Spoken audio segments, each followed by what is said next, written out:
Hey guys, welcome back to my channel. So today's look is going to be, well, pretty much this.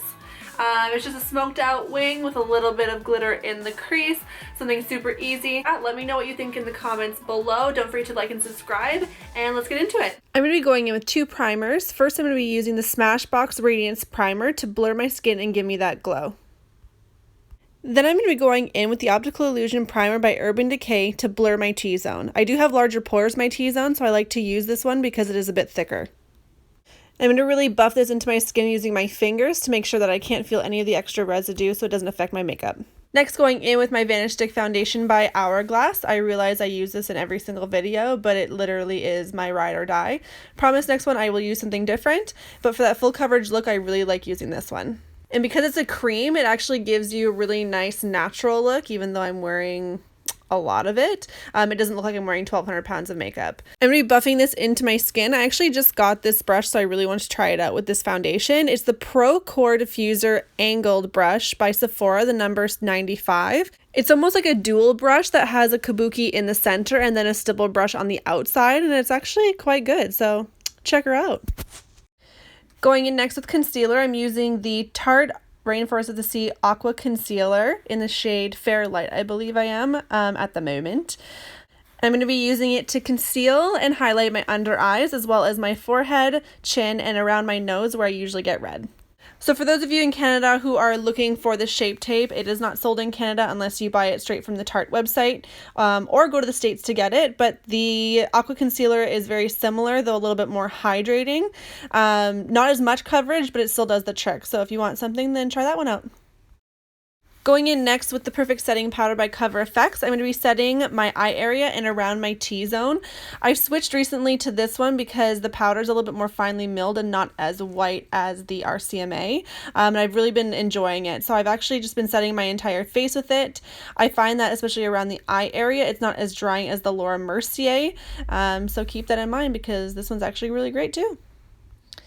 Going in with the bronzer from the Shape Matters palette by Smashbox, I'm just going to be doing a light contour and bronze around my face.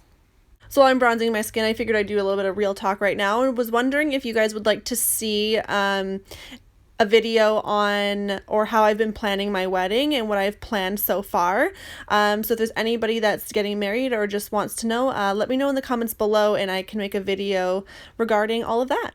So make sure I even out everything by bronzing my forehead as well. There's nothing worse than having a lovely contour and bronzed cheeks and then being white everywhere else. Yeah, so we're going to do the nose as well. To give a little bit more definition, I'm going to be cleaning up my contour with the Cover FX powder on a damp beauty sponge. Adding a subtle flush to the cheeks, I'm going to be using the Milani Baked Blush in Rosa Romantica. I've been obsessed with the Milani blushes recently, especially this one, because it gives such a beautiful glisten to the cheeks. And this one I do tend to layer a lot with the other blushes as well, if I want to lighten them or whatnot. But they're absolutely gorgeous and I use them every single day. Now I'm just highlighting the high points of my face using Lunch Money Super Shock Cheek Highlighter by ColourPop. And quickly just dusting off the powder from baking our jawline.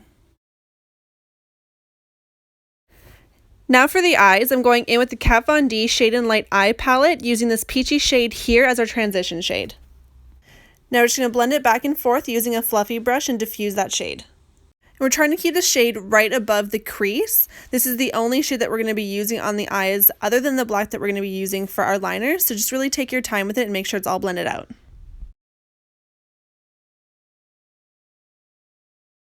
And using that same shade, we're just going to go right on the lower lash line with it and blend it all the way from the outer to inner corner. Now for the fun part, we're going to be drawing on the wing. So to draw a wing that suits my natural eye shape, I like to keep my eyes open while I draw the wing so I can see where my crease ends. And then I like to go in from the inner corner and just line my lash line. After I've drawn about halfway through my lid, I like to go back to the wing and then draw in a line on itself, almost creating a triangle. So I like doing this all while my eyes are open. If I end up closing my eyes and then trying to draw a wing, it ends up very, very janky because it ends up hitting my crease. And I find this works best with a lot of other people too. Whenever I'm working on clients, I use this technique as well, and it always ends up working. So now we're going to smoke out the wing using a very fine detailed brush and black shadow. And we're just going to be running that black shadow from the inner corner to the outer wing and just smoking out that wing. And don't worry if you mess up a little bit. I got a little bit of shadow below my wing, but we're just going to clean it up anyways.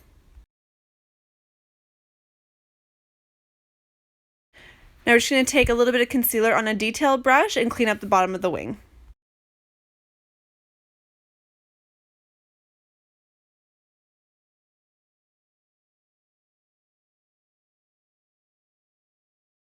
Now I did go a little bit too high when I was cleaning up the wing, so I'm just going to grab that same eyeliner and just sharpen up the bottom again.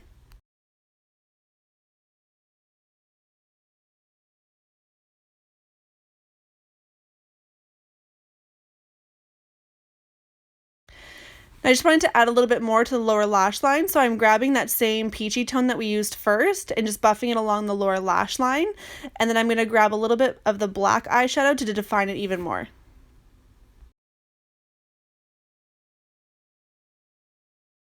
Now for the tongue twister, I'm using the, oh my god, I still can't say it, the Stila Magnificent Metals Glitter and Glow Liquid Eyeshadow in the shade Gold Goddess. You have no idea how many times I just tried to say that.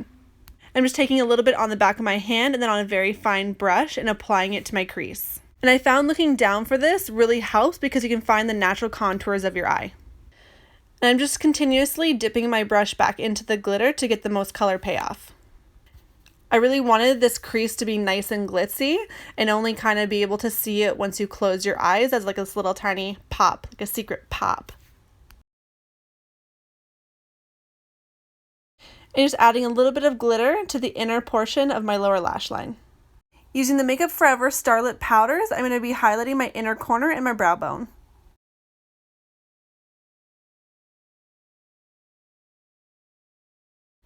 And to brighten up my eyes a little bit, I'm going to be lining my waterline with the Kat Von D Everlasting Lip Liner in the shade Swanley. And quickly add some mascara and lashes, and then I'm going on to lips. I'm using the Claire Cosmetics Kiss Proof Liquid Matte Lipstick in the shade number 22 Au Naturel. And I do have all 26 or 27 shades, and I've been meaning to do a swatch video on all of them. But unfortunately I did do it twice and I didn't like the footage, so I deleted it and I still need to film it again, so that will be coming soon, hopefully. I'm going to give my skin a quick spritz of hydration with the Algenist Splash Hydrating Setting Mist, and that's the finished look.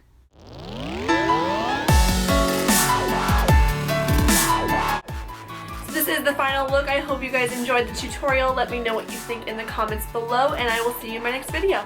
Bye!